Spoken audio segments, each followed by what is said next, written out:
يا أخوان، يا شعوب الإسلام، ستذكرون ما أقول لكم. سوريا مفصل في تاريخ هذه الأمة. احفظوا هذه الكلمات.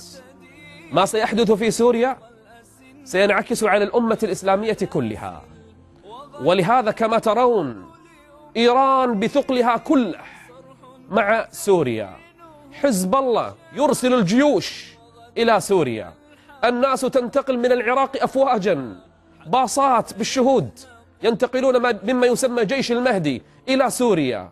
حتى أهل الخليج أذناب إيران يتكلمون دفاعا عن النظام السوري. تدرون ليش؟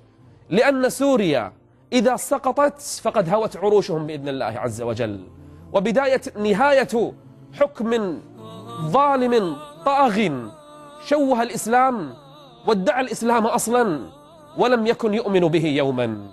سوريا يا أهل الإسلام، القضية ليست فقط الشعب السوري المسكين المظلوم، لكن هي معركة بقاء، هي معركة بقاء يا أمة الإسلام. يا أهل الدين الحقيقي الصافي، اجتمعوا لنصرة إخوانكم في سوريا. يا حكومات العرب والخليج بالذات، الله الله مع الشعب السوري، كونوا لهم، وإلا والله لو انتصر أعداء الله عز وجل، وأن لهم أن ينتصروا، لانقضوا عليكم وفعلوا ما فعلوا بالسوريين فيكم يا أهل الخليج. يفعلون مثل ما يحاصرون الآن أهل دماج، سوف يفعلون مع أهل الإسلام أكثر من هذا، لكن أن لهم هذا.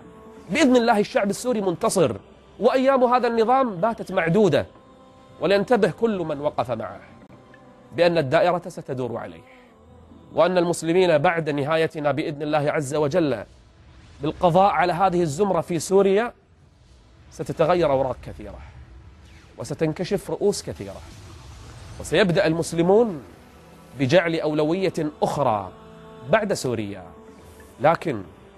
لكن كل من ناصر هذا النظام الطاغي بإذن الله عز وجل سينال مصيره يوما من الأيام. اللهم انصر سوريا وشعب سوريا الحر على كل ظالم طاغية مستبد.